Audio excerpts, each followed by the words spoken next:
ugabitanya nashishikara ngabitanye uwezwa nawe nashishikare Yesu ndaza vuba kandi ngezanye ingero kugira ngo mbwire umuntu wese ibyo yakoze ugabitanya nashishikara ngabitanye uwezwa nawe nashishikare Yesu ndaza vuba kandi ngezanye ingero kugira ngo mbwire umuntu wese ibyo yakoze kandi numvijwi rimbwira riti ndaza vuba kandi ngezanye ingero kandi numvijwi rimbwira riti ndaza vuba kandi ngezanye ingero kugira ngo ngerere umuntu wese ibyo yakoze kugira ngo ngerere umuntu wese ibyo yakoze ugabitanya nashishikara gabitanye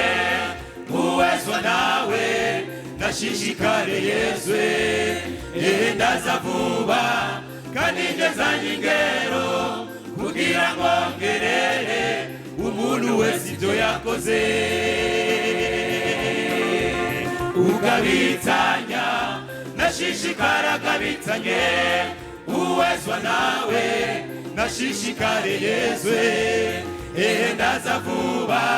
kandi ngezanye ingero kugira ngo ngerere umuntu wese ibyo yakoze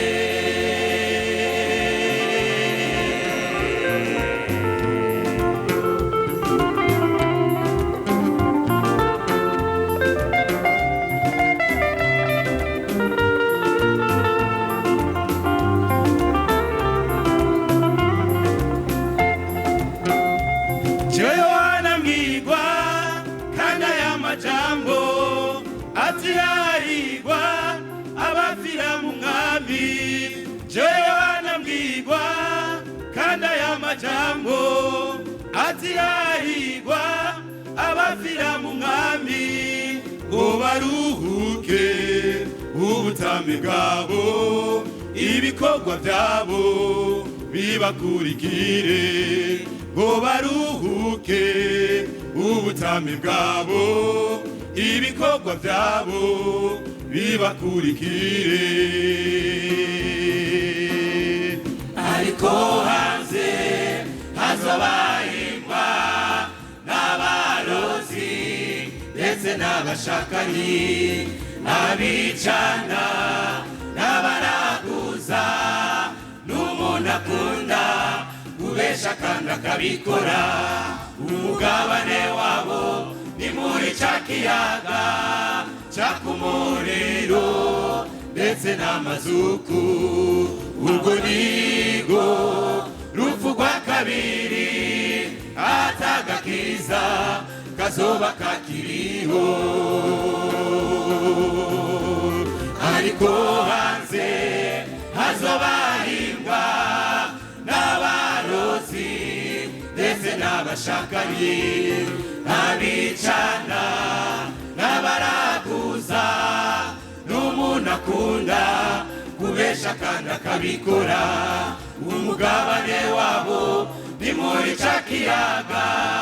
cyaka umuriro ndetse n'amazuku urwo nigo rupfu rwa kabiri atagakiza kazoba kakiriho nuko hahirwa abamesura imvune zabo babone kwegera cya giti cy'ubugingo bace mu birimba bashike kuri wa mugwa babane na Yesu ibihe bitazoshira nuko hahirwa abakozi we nuko hahirwa abamesura imvune zabo babone kwegera cya giti cy'ubugingo bace mu birimba bashike kuri wa mugwa babane na Yesu ibihe bitazoshira nuko hahirwa muneza bo babone kwegera cya giti cy'ubugingo bace mu birimba bace mu birimba bashinge kuri wa mugwa babane na Yesu ibihe bitazoshira